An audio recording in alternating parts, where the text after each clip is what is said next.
We've talked a lot about banking, energy, and technology, all important, but the arts are also playing a major role in Africa's new economy. Lola Ogunnaike, the host of Arise Entertainment 360, attended one event that demonstrates the power of the arts, and she also moderated the African Leaders Women's Meeting today. I spoke with her earlier. Lola, you always get to go to all of the fun events here. Very interesting because we're talking about all of these issues regarding business, about industry and energy and banking, but so much more fun is movies and culture. And you attended a really interesting event hosted by the Nigerian Tourism Board last night. Yeah, I don't think the Kennedy Center will ever be the same, Andrew. It was hosted by the Nigerian Board of Ministry and Tourism, and I tell you, they brought the best of the best in terms of culture from Nigeria.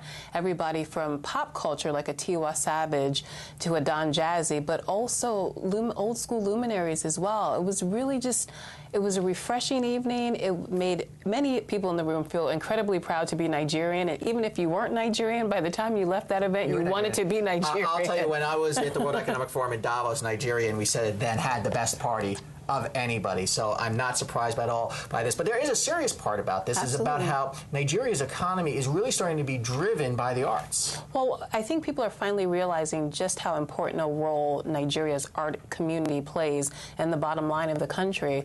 I would argue, we always hear about oil and how that's one of Nigeria's leading exports. I would argue that pop culture is also one of Nigeria's leading exports. If you look around the continent, so much of the music being played on radio stations throughout the continent and throughout the diaspora is made by Nigerian artists.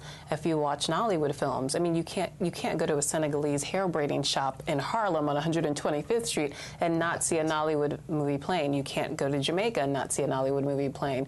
So I think the government is finally waking up to the power of to soft power, as they call it, and the importance of the arts community in Nigeria. And the government has kept a hands-off approach so far. So far they have, but I think that's been a gift and a curse. You know, a number of artists will say it's been great because that community's been allowed to flourish organically and naturally.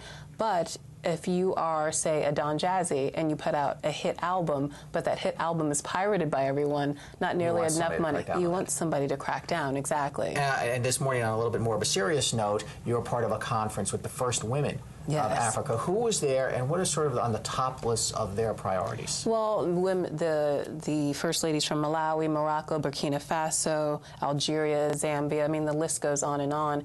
But the one thing that you kept hearing about the importance of educating young girls, and given what's going on in Nigeria with the Bring Back Our Girls campaign, I think it was of utmost importance for the women in that room to continue to forge ahead in terms of educating the women in their own respective countries, and just really focusing on just how important it is and not to let up on that.